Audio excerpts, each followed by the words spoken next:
Well, Scoreboard's cabinet wrecking ball is at it again, taking aim at yet another White House cabinet department that we probably don't need. Each week we smash the bureaucracy out of another bloated government agency. This week we are picking the agency that is supposed to be keeping track of the nation's housing industry. HUD stands for the Department of Housing and Urban Development. It was created in 1965 during the Lyndon Johnson's Great Society program. It has now a budget of $43.6 billion, has 9,000 employees. Matthew Vadum is a senior editor at Capital Research Center. He spent more than 7 years reporting on HUD while writing for Bond Buyer.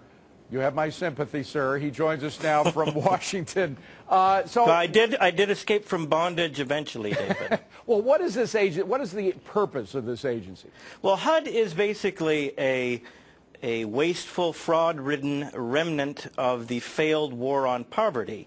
It is largely, you could think of it as a welfare agency, although they don't like to think of themselves in those terms. If you look at the proposed fiscal 2011 budget for HUD, it's over $48 billion, and about $26 billion or more, depending on how you cut the how you slice it, will go to Section 8 housing, and that is subsidies for poor people to help them pay their rent. All right. Well, there's nothing wrong with helping poor people pay their rent if they're hardworking people that can't get a job elsewhere. However, there is a lot wrong with encouraging people who can't afford to buy a house to buy a house. That's, in other words, subprime loans. And this is one of the agencies that was square right in the back of that whole process, right? Absolutely. HUD has been a major force driving and promoting the Community Reinvestment Act.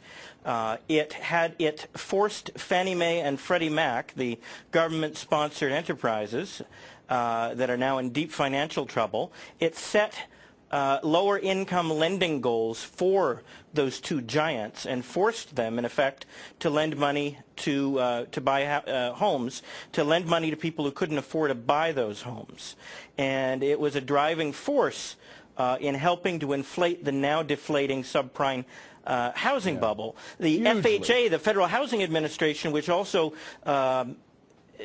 insures a lot of the nation's mortgages, is part of HUD as well, and exposes the taxpayers to tremendous risk, especially in a falling market. Now, the Village Voice, I don't know if you know the Village Voice, you probably get it up or down in Washington, but here it's not a conservative paper. It is a very liberal paper. They had an article written by a guy named Wayne Barrett, who I've known for years, again, a very sort of liberal, some people would say radical journalist, but focusing on what Andrew Cuomo did when Andrew Cuomo was head of the HUD. Of course, now he is the Attorney General for the state of New York, and he's going against all the bad guys, saying that they're, talking about putting in jail people who started this subprime crisis. Well, he was the youngest Housing and Urban Development Secretary, and according to Wayne Barrett in the Village Voice, he helped give birth to the mortgage crisis. It was under his directorship when things really got out of control.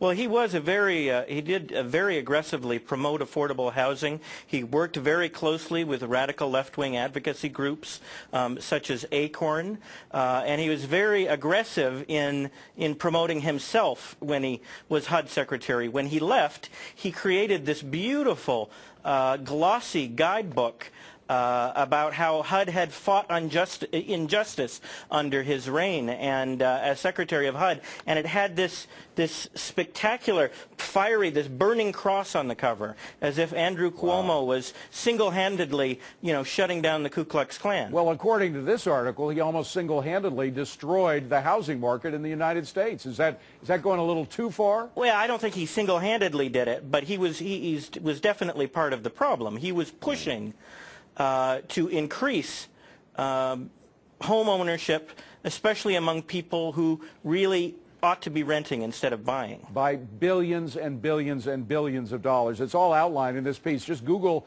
Wayne Barrett and Andrew Cuomo and you'll find the piece. All right, you mentioned ACORN. HUD actually funds ACORN, am I right?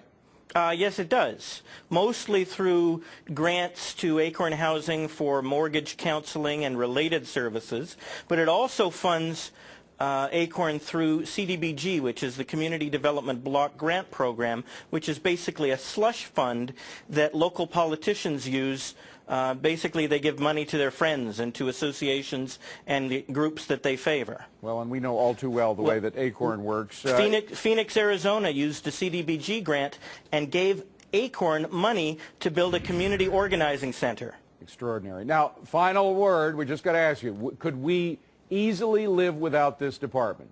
I think we could easily do without HUD. Does it cause more harm than good?